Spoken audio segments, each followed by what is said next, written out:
Good evening and welcome. My name is Richard Griswold, Associate Vice President, Dean of Students, and faculty member here at the Boston Architectural College. The BAC is distinguished for its leadership in educating a diverse student body and advancing social equity through design of landscapes, architecture, interior spaces, sustainable environments, historical preservation, and spaces for human health. Supported by our exceptional practitioners and faculty, we lead the integration of practice-based learning with academic study. We are committed to transforming our design programs to reach an even broader and more diverse student body, empowering them to realize their full potential without boundaries. This evening's event is the fourth in the lecture series for the Fall 27 called Fall 24, sorry, called Just Futures. This lecture series is supported in part by Eastern Savings Bank. Felice Silverman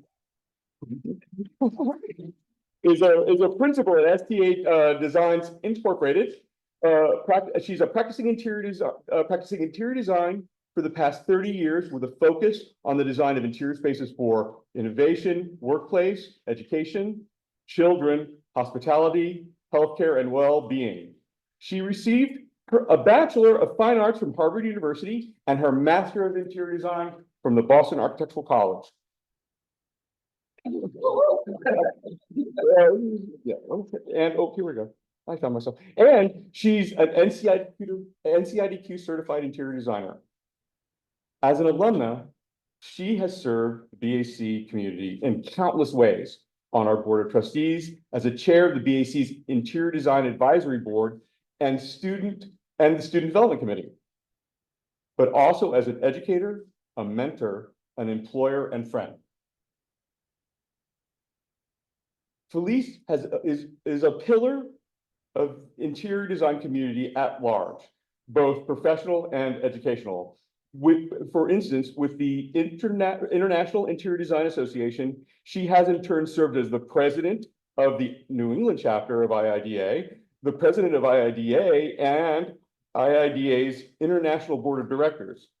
She was elected to the College of Fellows and is a recipient of the Design New England Mentors in Design Award. She is the immediate past chair of the board of CEDA, which accredits our interior design program, the Council of Interior Design Accreditation.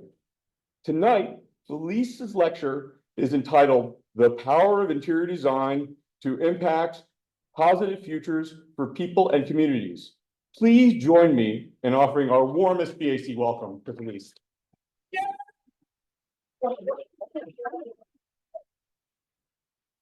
Thank you everybody so much. I really can't tell you what an honor it is to be here back in this building, back in this room where I've had so many amazing experiences and learned so much myself. So happy to be here to be able to share my passion, which is interior design, and the power that we have as interior designers and all designers to positively impact futures. So I also want to especially thank Denise Rush, the Dean of the Interior Design Program, not only for inviting me here today, but Denise, for your incredible leadership of this program. Really, it's amazing to see the wonderful state that the Interior Design Program is in. So thank you, Denise. And I have a minute.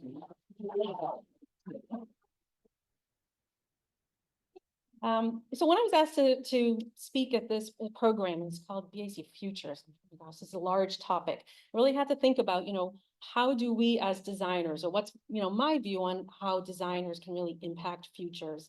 And, especially at a moment like now in the world, I think we can all agree is a pretty volatile time that we're living in, right? Everything from wars, political strife, unprecedented weather, climate, all these things that are happening that are just such large issues that may seem like it's unattainable or kind of out of reach, daunting for us as designers to make a difference or make impact.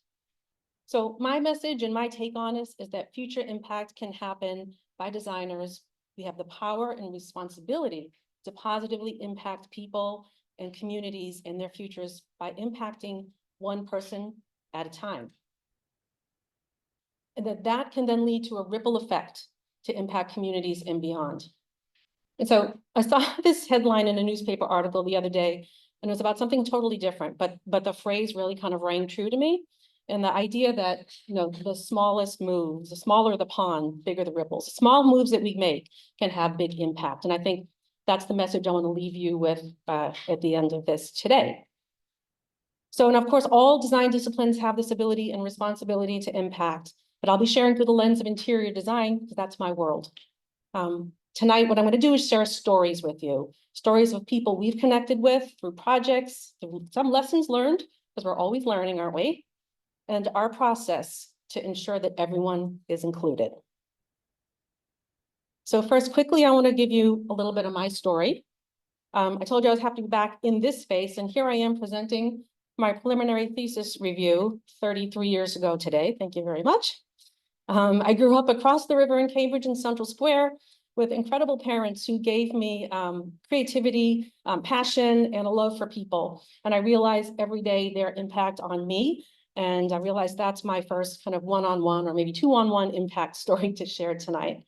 I was not one of those kids who was drawing every day and who knew they wanted to be a designer or an architect since they were 10, like my husband over there, but there's be more on him later. But I think you'd agree that I had creativity in fashion, do you think? Yes, good, 100% good. I went to Harvard and I studied things I was interested in, psychology, study of people and behavior, and art history, which led to architectural history, and then, some 2D design. And by the time I graduated from Harvard, what I realized I wanted to do when I grew up was to be an architect, or so I thought. So a high school friend had told me about the BAC, and I thought I'd give this architecture thing a try, which I did. And while I was in this program, there was another program starting at the same time that I had my eye on, and that was interior design. Now, I didn't really know what interior design was. I think a lot of people still don't, right? And hopefully by the end of this talk, maybe we will.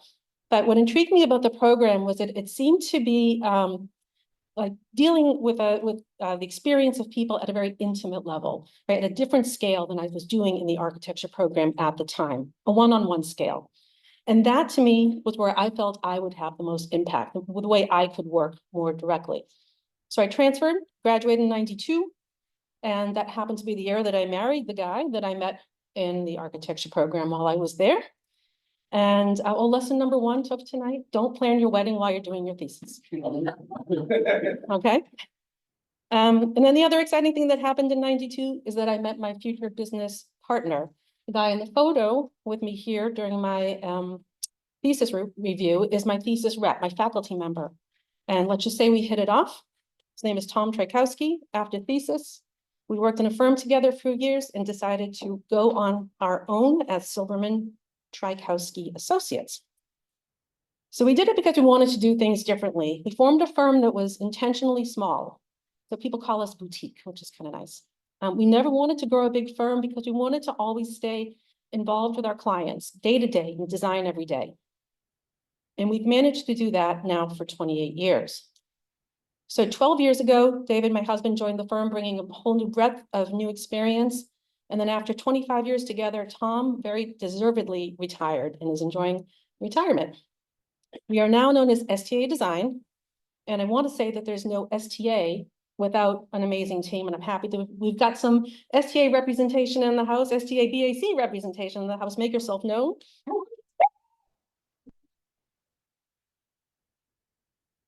These are the folks that really do make it happen, and we cannot do what we do without them. So at STA, what drives us is social impact. So we believe in making impact happen for others, and that's what I'll be talking about through the stories tonight, through engaging people in the process, building community. But it's really important to us that that happens in our house as well. And we do that through different ways of empowering our team, sharing knowledge. Every week we do a thing called Living Lab, where we get together at the end of the week and somebody shares a story, a process, a game, whatever it might be. But it's some way that we can all kind of get to know, build our own community and share knowledge. At STA, we believe in an equitable and inclusive design process and positive outcomes for people and communities as the measure of a successful design. So for us, design success is not defined by awards and publications. Those things are great, they're wonderful, but to me, what matters most is impact. So I'm going to show you through example what I see as design success from some of our smallest to some of our largest projects today, and some of my favorite career moments. So before we do that, I'm actually curious who's here. I'm assuming mostly students. Raise your hand if you're a student. And faculty. Staff, administration, yes. Other friends, Julio, were you? Yep, I saw Julio. Okay, good. Welcome all. And then whether you're a professional or a student, how many are interior designers? Okay, great to know. Good. Okay, so quickly, before we get started with the stories, I really want to note and acknowledge that there's so many important facets of design that affect our futures, including, of course, climate change, healthy materials, technology, data gathering, behavioral research. The list goes on and on.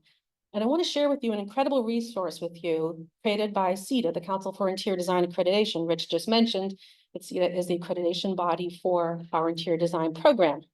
I had the great fortune to be on the board. I was chair of it last year.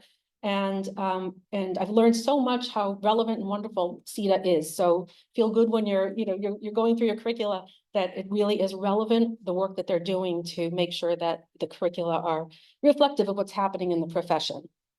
So one of the research initiatives is this STA Future Scan, and you can find it on their website. This is the 2022 version. I was actually just this past weekend reviewing the latest one, and it's amazing how much can change in 2 years in this world. So you'll see that coming out soon. But what you can see from the content, what it does is it reviews and considers kind of a range of topics that are happening in the world, right? And then how does interior design impact them? And how does it impact interior design is what it kind of distills down to. It's really fascinating. So I highly recommend taking a look at this really valuable information. So all that context behind us, my focus tonight is the direct impact on how people are impacted through inclusion and listening. But know that in every design that we do, all of these factors that are around us are part of our context for design. Okay, story number one is called Bodega Makeover. And this is the story of STA's, I think, smallest project ever, 300 square feet. And we did it for no fee, pro bono. The project is called Bodega Makeover, and it's the vision of an amazing woman named Evelyn Brito. Evelyn's mission is to raise awareness and help solve the food desert issue in lower income communities by renovating one bodega at a time and telling the story. So the term food deserts refers to the fact that there's a lack of healthy food available in lower income communities. And this is a well-documented fact. So Evelyn's idea was to renovate a bodega and do it extreme home makeover style. So if you know that TV show, they take a house, miraculously in 1 week, design and renovate the thing. So this was the concept that we were working with for Vega Brothers, and we were the pilot episode. So it was difficult to be part of that process, video, the whole thing, lights, camera, action, fun. But that was not the cool part of the experience. The best part was interacting with the community and designing something that had impact. When we first started the project, trust me, this is the before that you're looking at.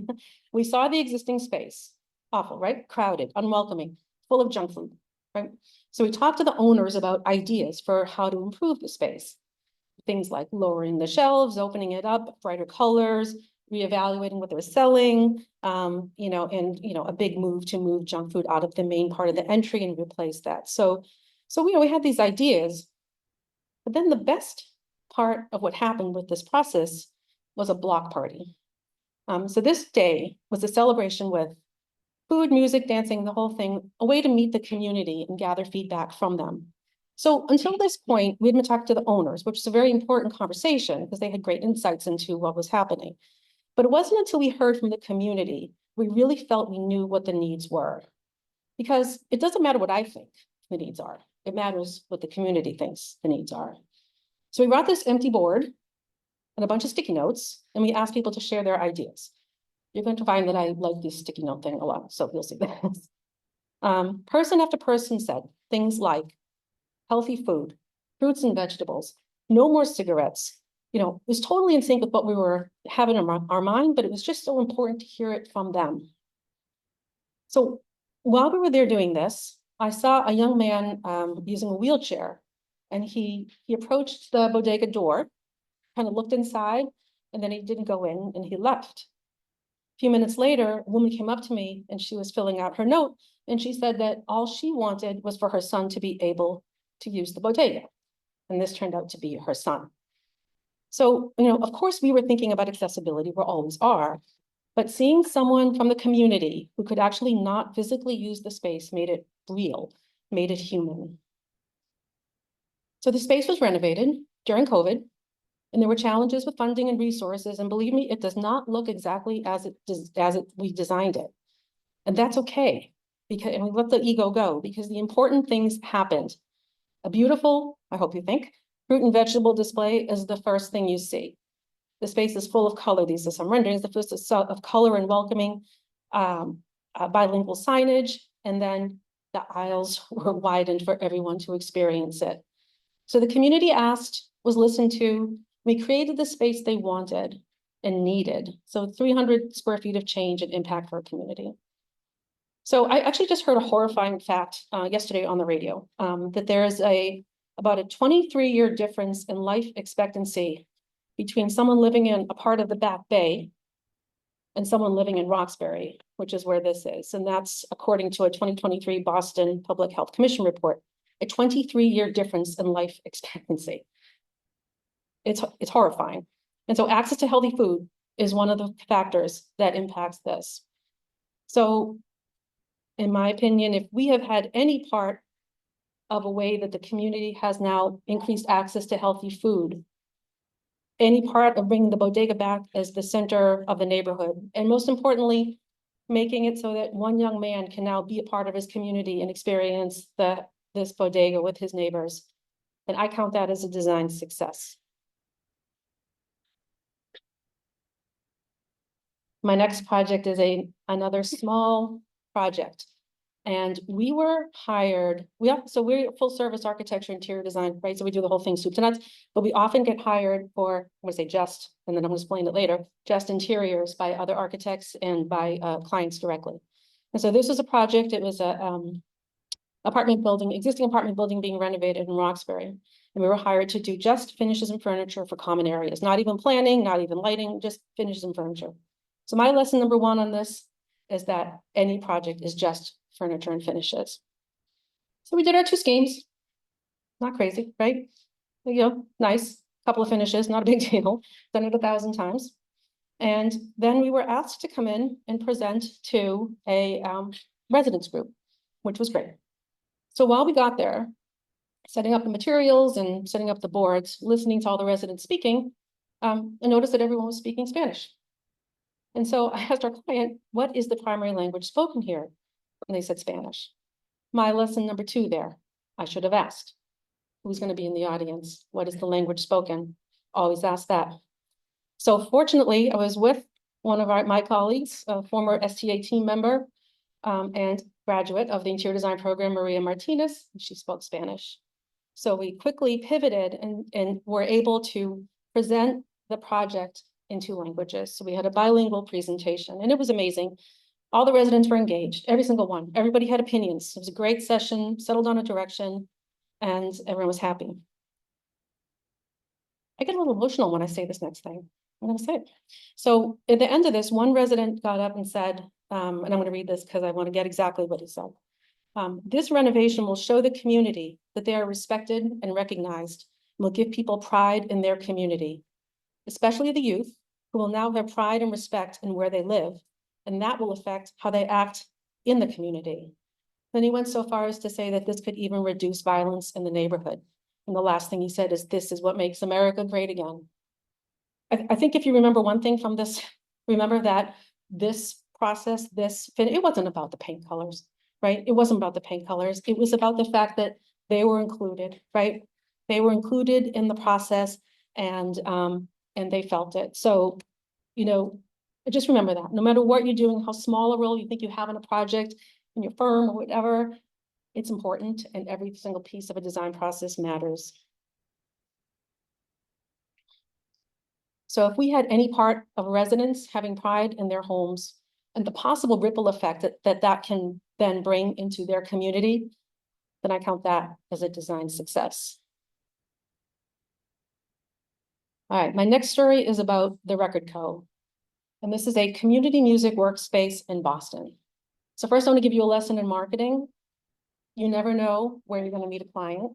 So David and I were at a fundraiser concert and literally screaming over a Jason Derulo concert. We met our client for this project, and somehow he got out the message of what TRC does, and somehow we got out the message of what STA does, and the rest is history. So always be ready to talk design because you never know where they're going to be. So TRC is a community music workspace, and what they physically are doing is providing affordable recording and rehearsal studios space for Boston area musicians, right? Because if you're in the music world at all, it's not affordable. It's not affordable. Renting recording space is a very thing, and that limits who can use it and who can succeed in their career. So that's their mission. And you're reading the values here. The piece for this that gets me most excited is the values. Every music maker deserves to learn, grow, and progress in a supportive community. Building that community requires inclusivity, integrity, and radical hospitality. What is radical hospitality? Well, we found out.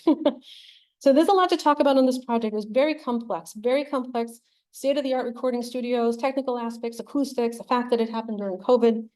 So I could talk about this for the whole hour. But I'm going to focus on the inclusive process with the TRC team and everyone in the TRC community. It's really true to the TRC mission. So there were a number of opportunities to engage with the community, and that included not only musicians, but managers, engineers, everybody was part of the whole process of making music. These images are from January of 2020. And it's one of the favorite moments of the project, all sorts of excitement at the beginning of the project. There's my sticky notes again. So we looked at all sorts of images, ideas, precedent studies, materials, everything to kind of get everyone to share what they felt the vibe of the place was going to be. We're still working out the plan, but it was like, what does this feel like? And so what everyone was getting excited about was the places that looked like lived in, eclectic, not pristine. And one of my favorite comments was that the inspiration should be a 70s gold Ben's velour sweatsuit.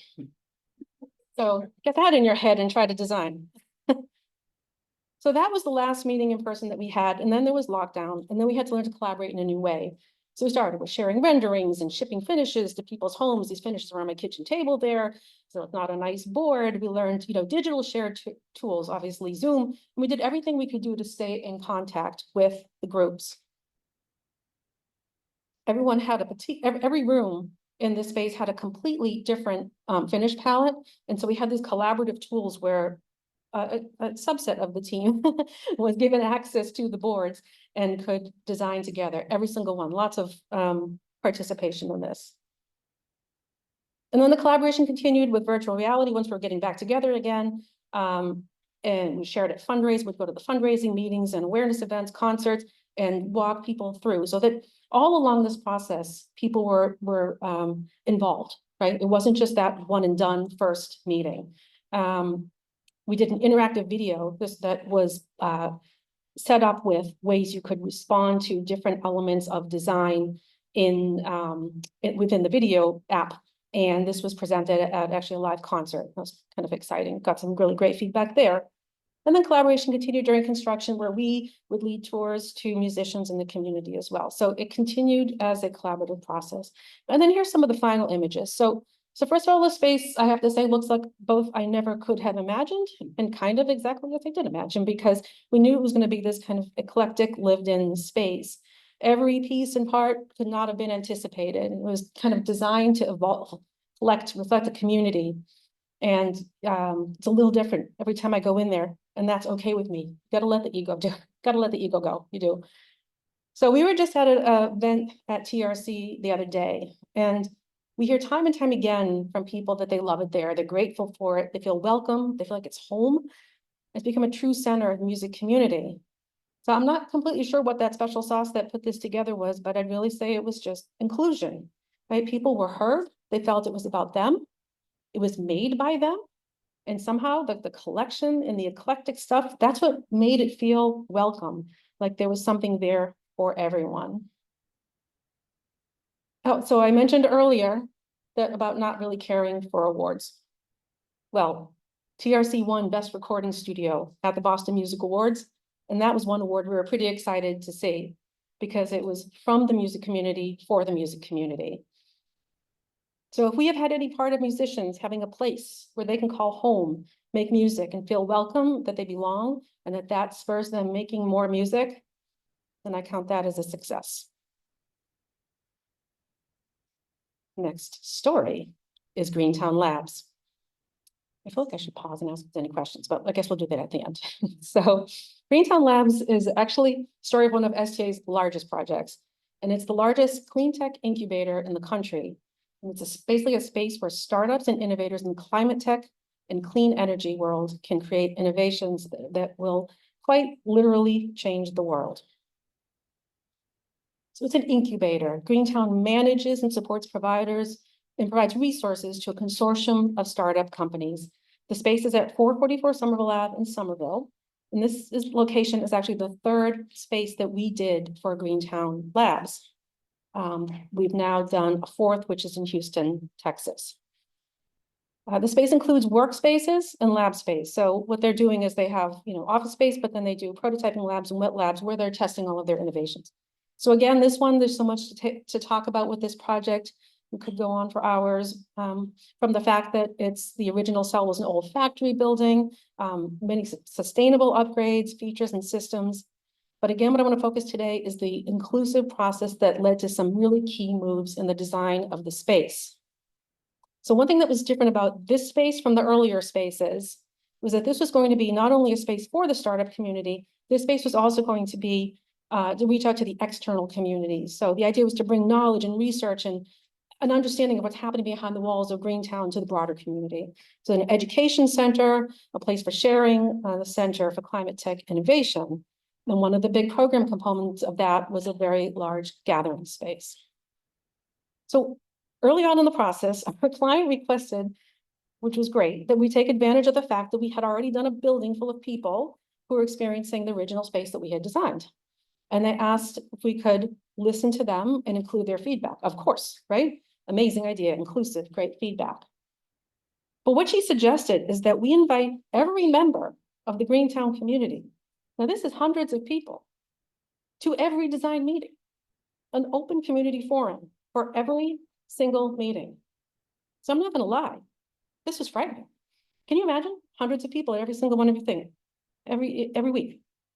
So it was amazing. We had the steady contingent of people who came to every single meeting, gave invaluable feedback, good and bad, about the existing space, empowered us and challenged us to problem solve and do better in the new space. So it was great. So one of the most challenging areas was right at the front of the building. I mentioned this big community event and collaboration space. It's called the Town Green. And the challenge of it was that the level of the floor was about 5 feet below the street level. So obviously we're dealing with an accessibility issue, right? We need to solve this. So we couldn't do an elevator because the second and third floors that we were adding in were actually set back so that the space would be this complete open volume and interactive. So it's another whole story. So the elevator was further back in the space. We couldn't do a ramp, right? Because it would be like 80 feet long with landings, and that's ridiculous, right? So we thought about a lift. We're planning on a lift. So at one of these open design meetings, a member of the Greentown community came and he uses a mobility device. And we talked about the town green and what we were planning to do. And he said how unwelcome a lift is to people who cannot use stairs. That solves the accessibility requirement, right? But it doesn't say you are welcome here. So we challenge us to think about this in a new way, think about it out of the box. And together we came up with a universal solution. And guess what it was? It was that ramp that we had discounted.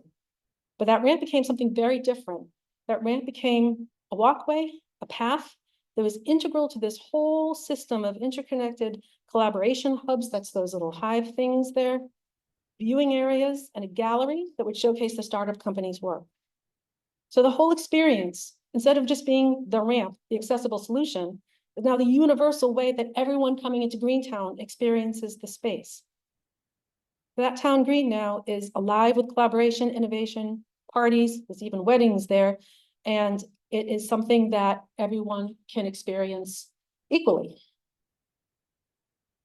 So with Greentown, if we've had any part of making a space where people can collaborate and innovate, and where community is universally welcome to participate in the space for innovation, then I count that as a success. All right, this is your coffee break. A short story about Café Sauvage, which is right down the street on Mass Ave. And I mostly want to talk about this so that you go treat yourself to a nice Nutella latte after this. It's to die for. Yeah.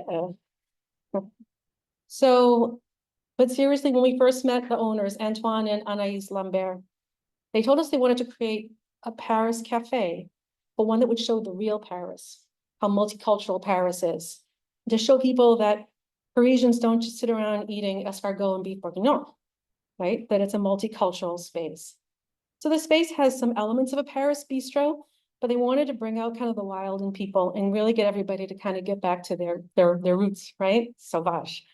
And the space is designed with, plants, real mural images, and a blend of rich texture and pattern. Again, a very small space, but it may be in this very small way. The hope is that people will think about culture in a different way, experience culture in a new way, with the eyes and their mouths wide open.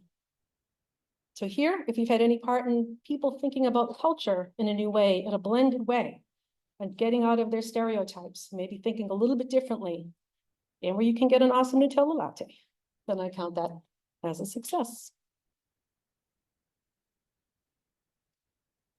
Okay, Moo is the story of a pretty hip printing company.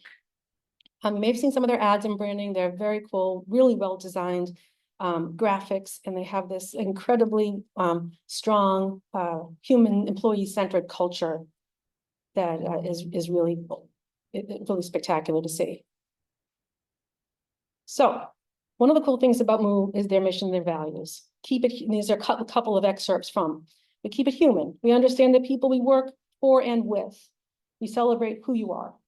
Tackle it together. We do great things when we bring different ideas together, or the many minds in our crews. Together, we're stronger. So you can see they have this very human-centered culture and really care about their employees and customers. They're headquartered in London, and we were asked to do the design for their US headquarters in East Providence, Rhode Island. So the exciting thing and maybe unique thing about this project was that the space was going to include both the office space and the printing manufacturing. Oftentimes they're in separate buildings, right? So in this project, the big goal of Moo's was to use the space to bring people together from both sides of their operations, office, marketing, sales, business development, and the manufacturing side, printing, shipping. And this, along with their beautiful branding, became a really exciting opportunity. So we diagrammed the space with kind of two major moves here, saying, so one is that everyone, all employees, no matter which side they were on, would enter through the same door.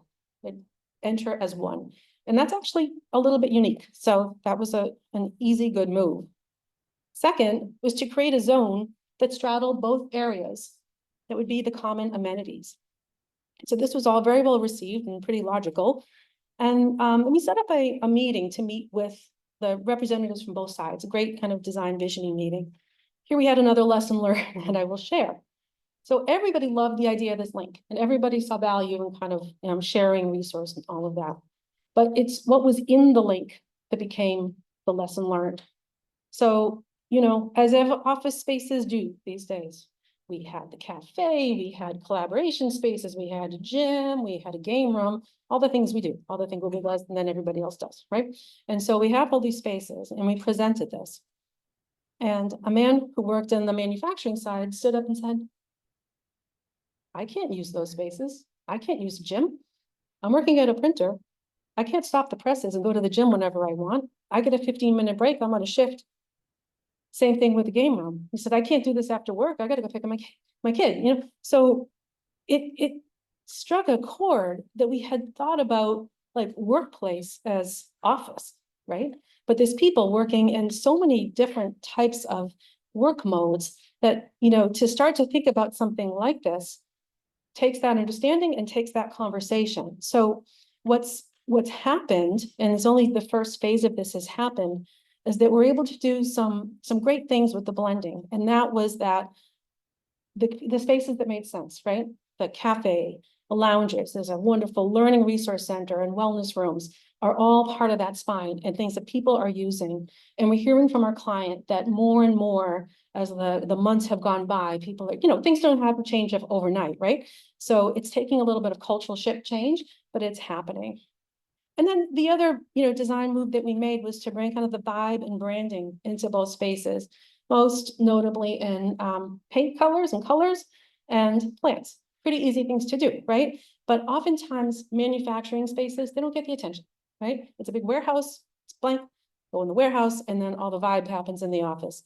So we tried to turn that around by bringing, first you see the palette in the kind of common area, but the palette of the brand is painted on the trusses of the open manufacturing space. So no matter where you are in this space working, you feel part of the company. You feel it, and it's a rainbow, which is lovely. And then plants as well. You never see plants in manufacturing spaces, and you can't put them right at the printer. But where we could, we integrated plants into both spaces, and that just brought a connection. I think that showed people that they were part of the same team. So if you've had any part of everyone in a company feeling more included, more interaction, new relationships can be formed and people can respect what everyone else in a company is doing, then I count that a success. This is the thing I just want to say. So bring your experience, not your bias, right? I brought my workplace bias, my office bias to this project and learned from the conversations that there's something else going on. So, okay, next, a little bit about this project, People Inc. This is a 20,000 square foot childcare center that we're doing in Fall River, Mass. Currently in construction. It'll be for infants, toddlers, and preschoolers. And it's just one of STA's many projects we've designed in early education. So in fact, I've been doing childcare design for over 30 years, since before even STA. So to me, if there is one way we clearly can identify and define future impact, it's in designing spaces that promote, shape, educate, and nurture our future leaders, which are children. So I will say I'm considered one of the experts in childcare design in the area. I give trainings. I do lots of consulting with other firms even. But you know what? I don't have any children. So all of my knowledge has come from working with educators and doing my own research, including and really following up on projects we've done and learning from successes and lessons learned, I shall say, in the projects that we've done. So we are now childcare design experts, but we really rely on our childcare educator experts to be part of our partner team here. So for people, just a few things about this being in an urban setting. There's a big focus on bringing nature in and creating an amazing outdoor and indoor learning environment. So we're working that kind of interior-exterior connection. You're also seeing a lot of color. And just as an example of a design element in childcare, so certainly the color makes it child-friendly, can represent multicultural, which is great as well. But we're also very careful, of course, on how we use color in a space. Because as you probably are realizing, lots of research on how certain colors, intensity of color, hues and values can have dramatic effects on behavior and learning. So it's something that we take very seriously in the use of color in a space, but we also want it to be a wonderful, fun, friendly environment for children as we're designing this.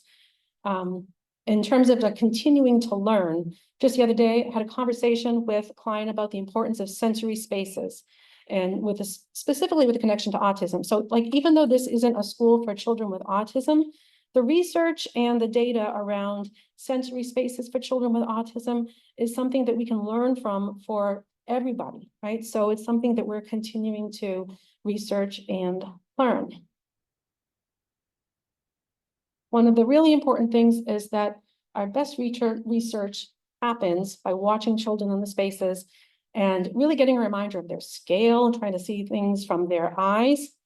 And I'm going to share this quick thing. It's not in the space, it's at the ribbon cutting, but I thought you might enjoy this little song from our clients.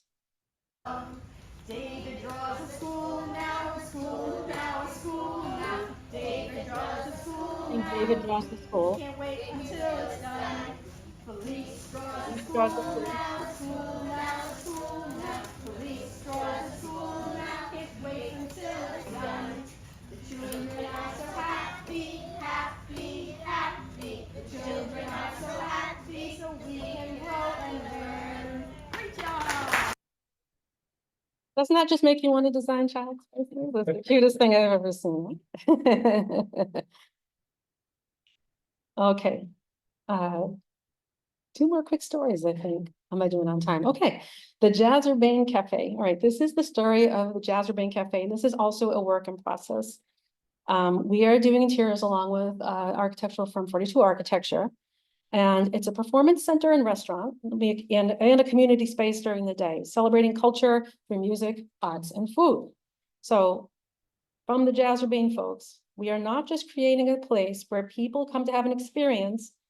We are creating a place that represents the hold and the thorough lines of the history of artistic walking and meaning in our world. Oh my gosh. Like, well, that's a lot to live up to in a design, is it not? Right? So we have this great privilege of trying to translate that into physical space.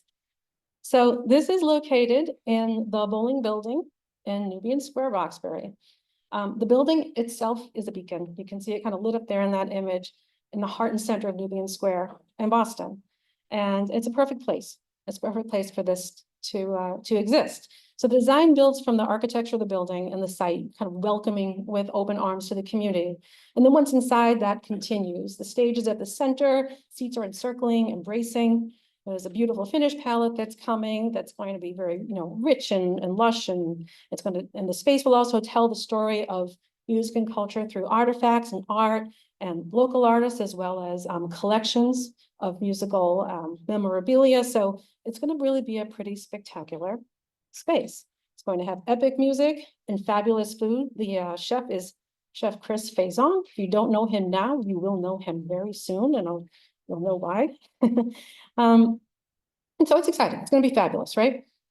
But the most important thing that I hope to see out of this project is I hope to see people from all communities in the Boston area venturing, perhaps for the first time in their lives, over Melnia Cass Boulevard, into Roxbury, into Nubian Square, so that all people and all communities can meet, mingle, and share the common bond of great music and food.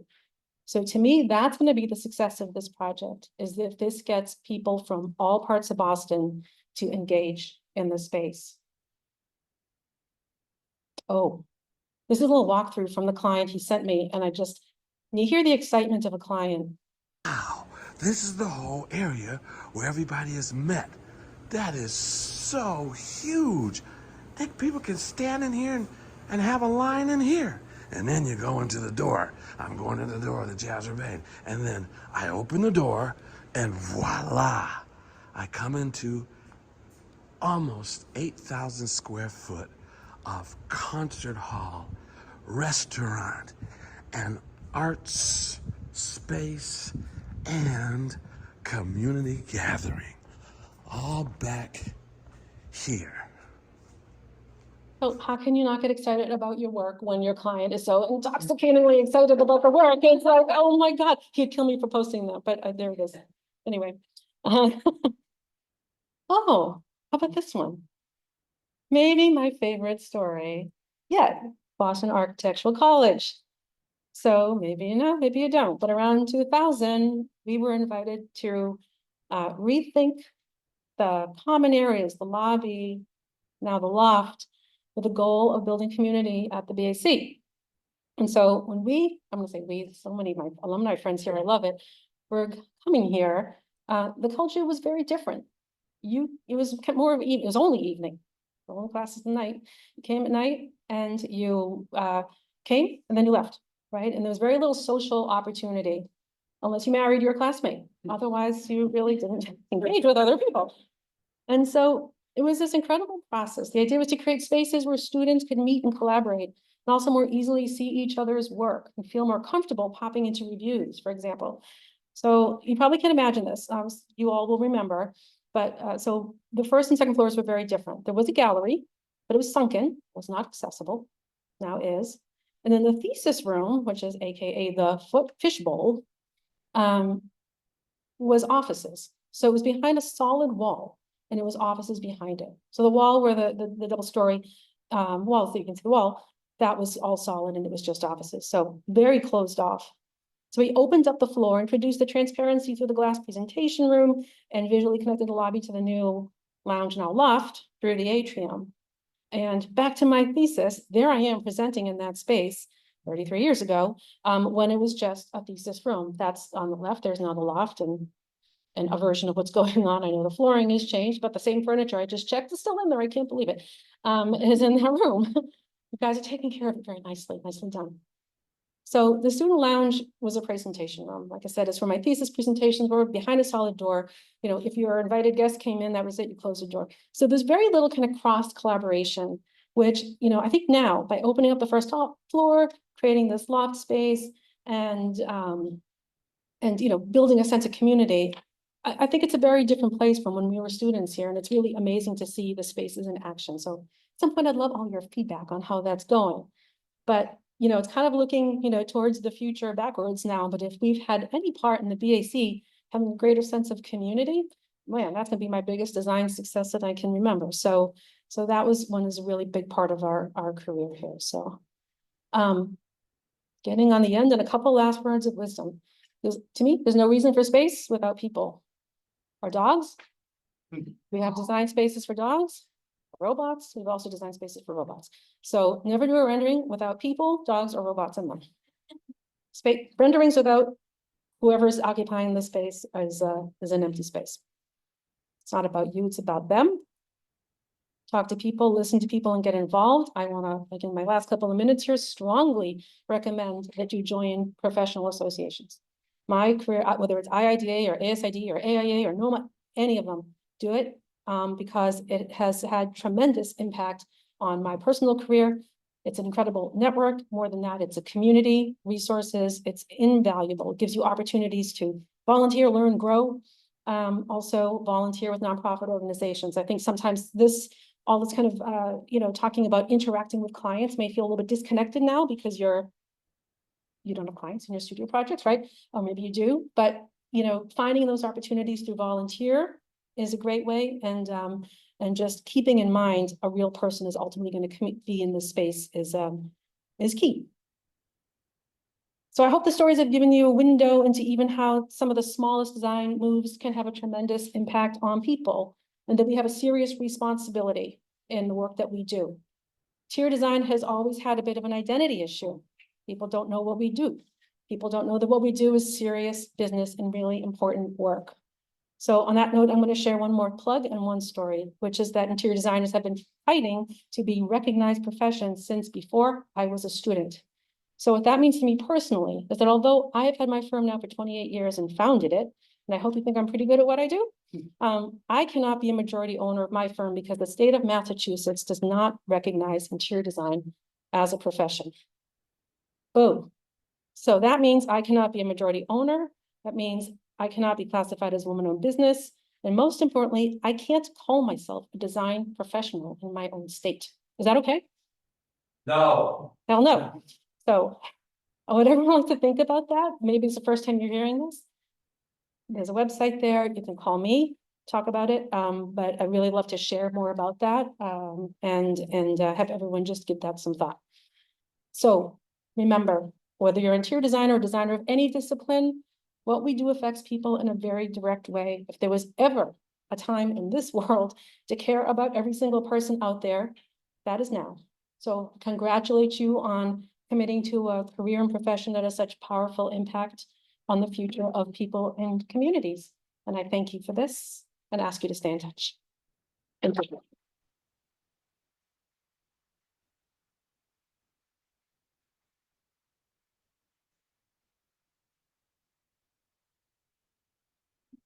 We have time for questions. We There's do. a microphone over there, and people could go up to that, even stand a little bit of a line too.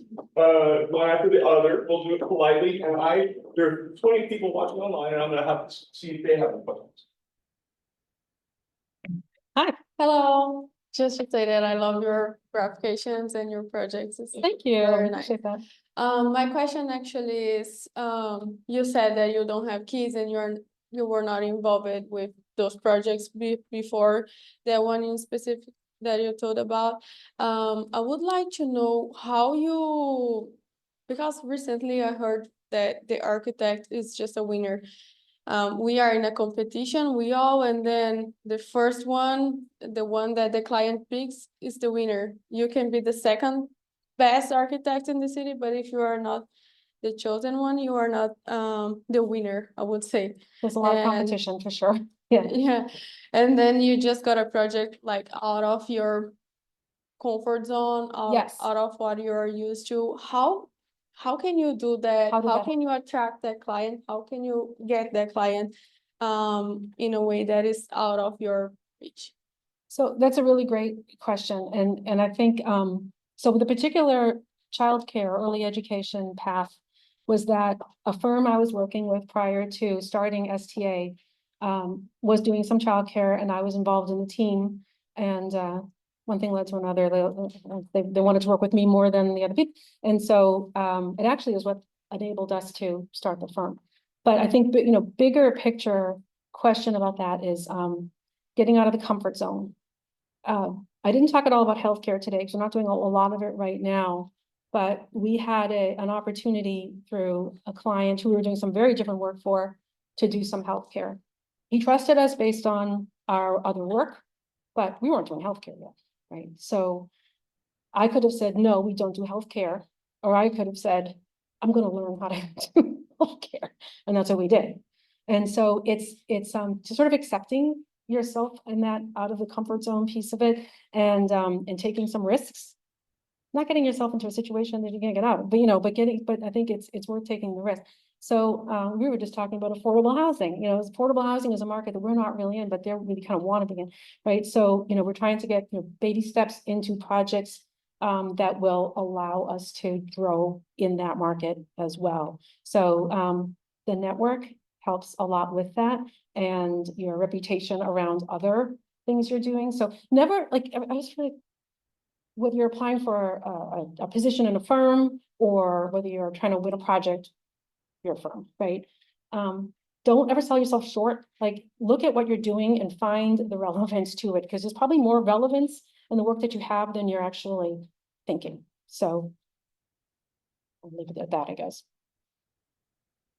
Are there other questions? Microphone's free.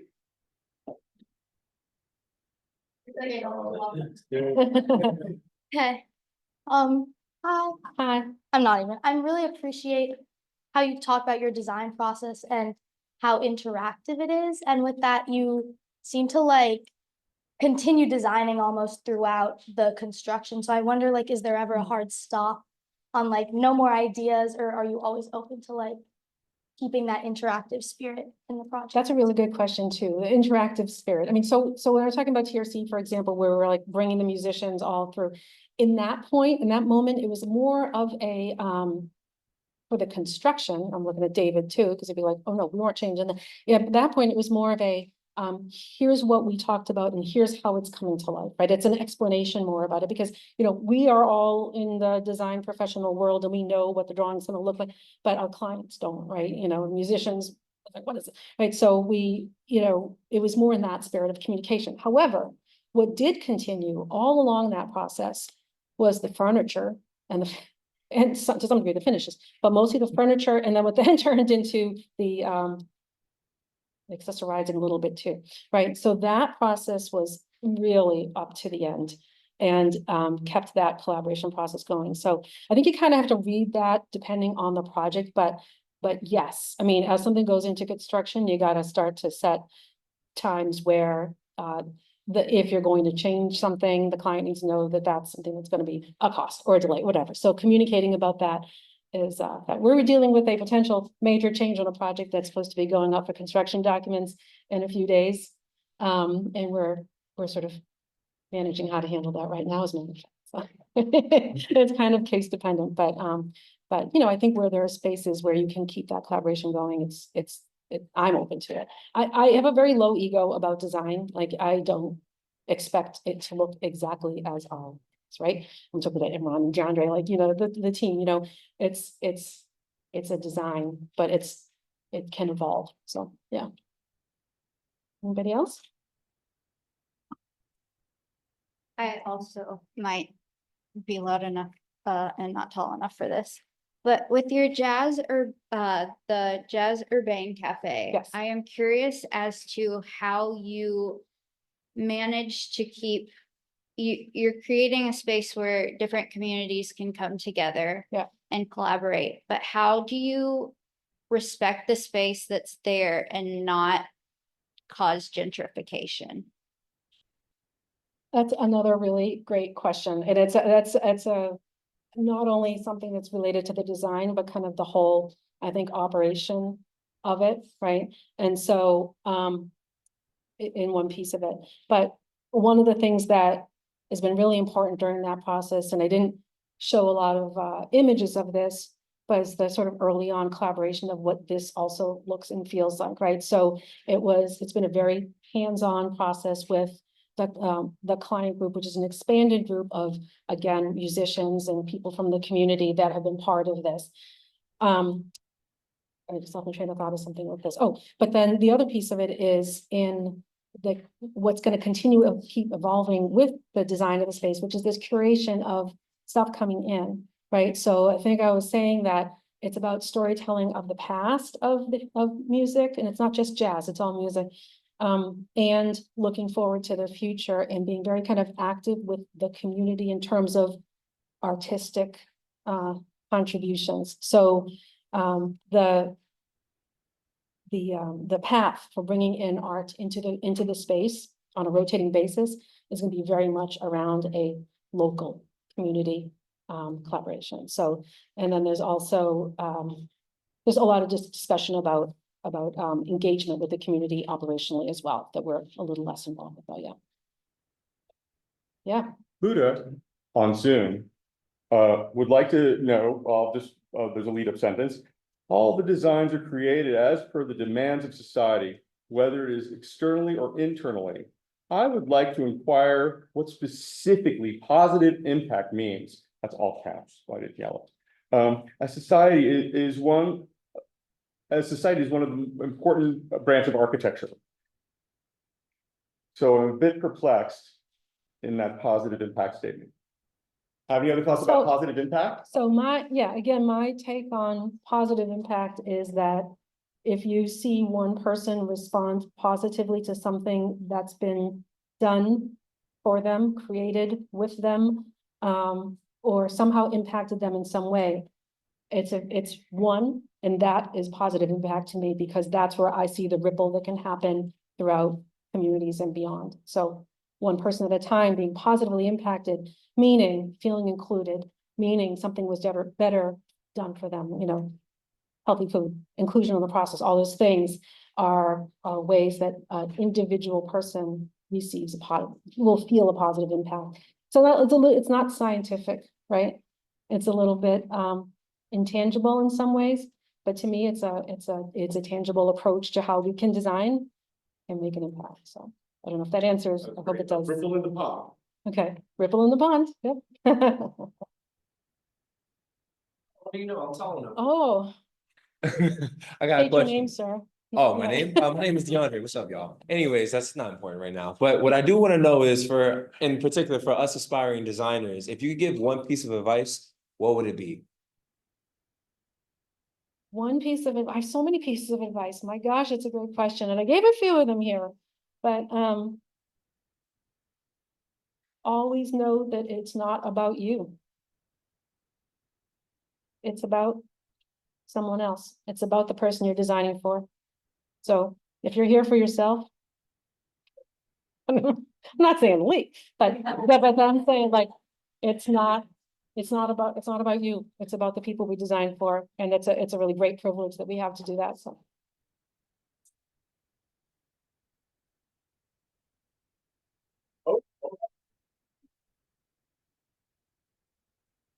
Hi. I thought it was really nice to hear from a BAC alum. And I'm just wondering, what do you think was the part of attending the BAC that has impacted your personal or career life the most? Maybe excluding your husband. Excluding marrying my husband, yeah.